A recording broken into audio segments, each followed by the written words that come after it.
Assalamualaikum warahmatullahi wabarakatuh. Perkenalkan, nama saya Fala Muhammad Ihsan dengan NIM 2010116077. Sebelumnya, yang terhormat Bapak Anwar Fatoni sebagai dosen pengampu, terima kasih telah memberikan tugas UCP 1 membuat video tentang konsep investasi syariah. Investasi dapat diartikan sebagai penanaman modal dalam suatu kegiatan yang memiliki jangka waktu relatif panjang dalam berbagai bidang usaha atau proyek yang membutuhkan dana dengan tujuan memperoleh keuntungan.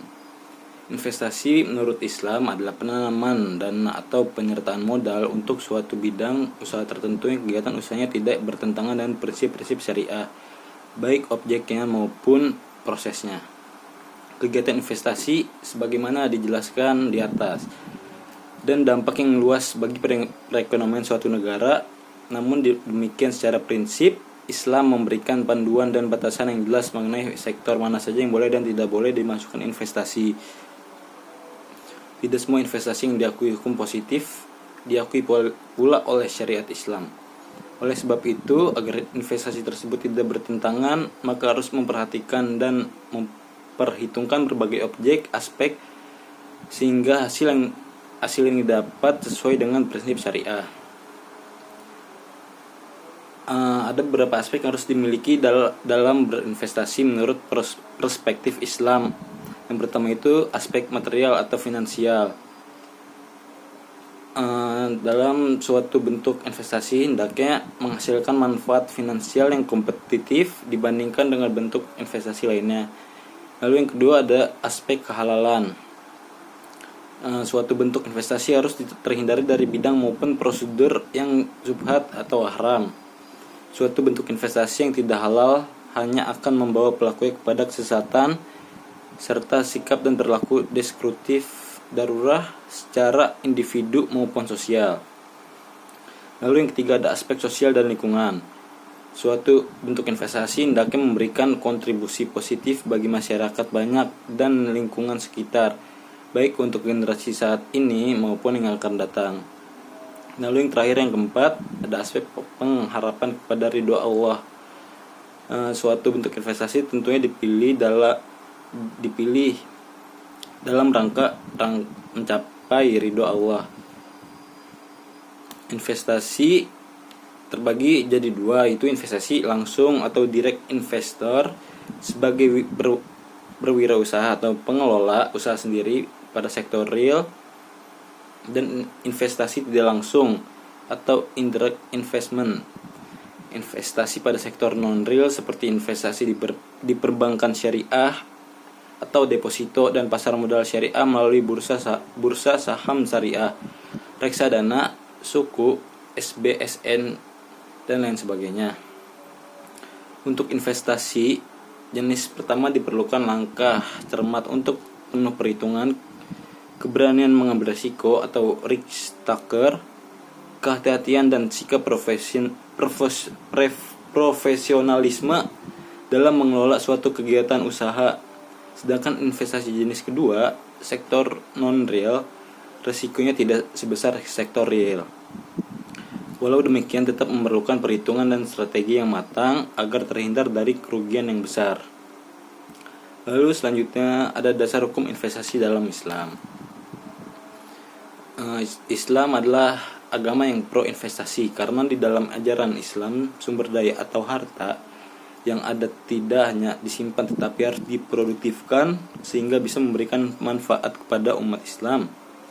Hal ini berdasarkan firman Allah Subhanahu wa taala dalam Quran surat Al-Hasyr ayat 7 yang berbunyi Bismillahirrahmanirrahim, kala yakunna dullatan bainal agniya'i minkum, yang artinya supaya harta itu tidak beredar di antara orang-orang kaya saja di antara kalian.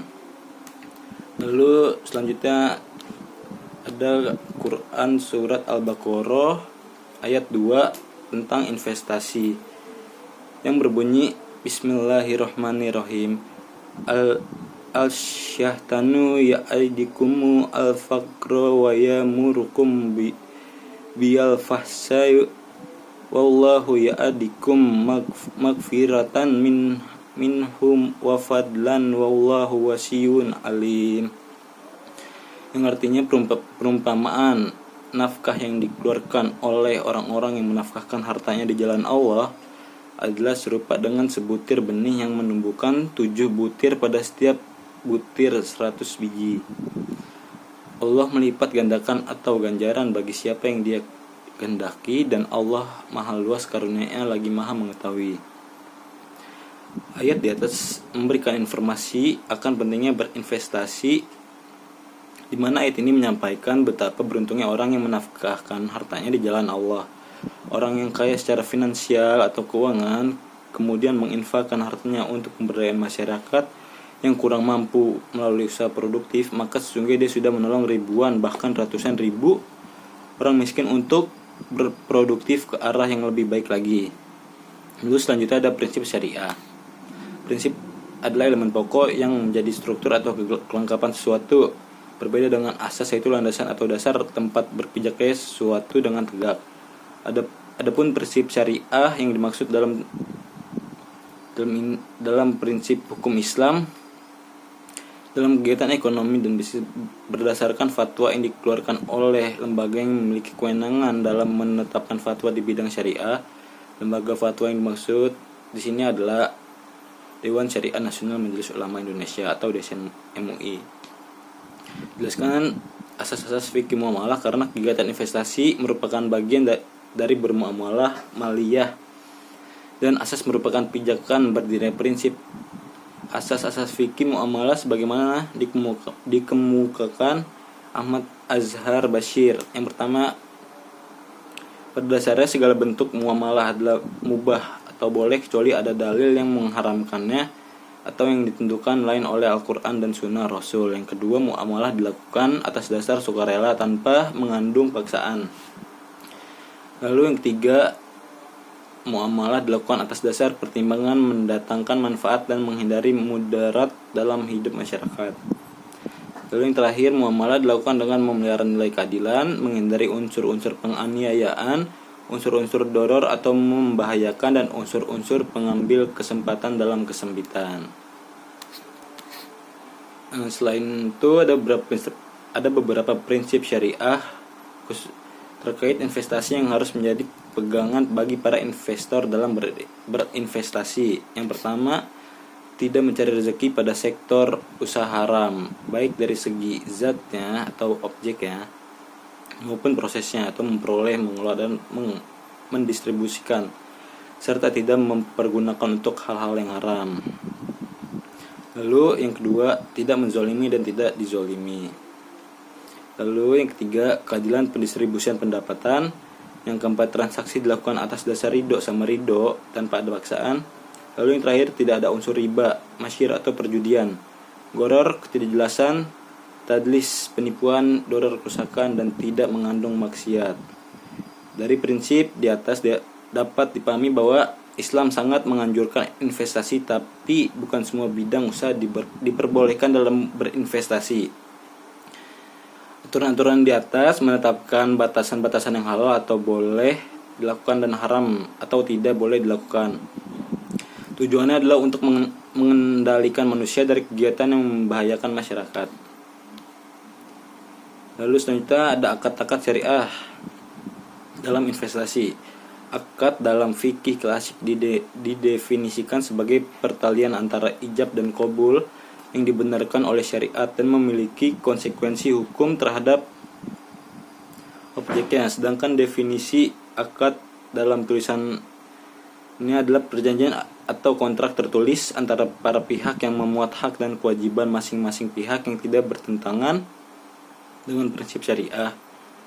Terdapat banyak pilihan dan semua skema akad yang menjunjung kegiatan ekonomi bisnis dan investasi baik di sektor real maupun non-real, perusahaan privat maupun publik, dan perusahaan swasta maupun perusahaan milik pemerintah.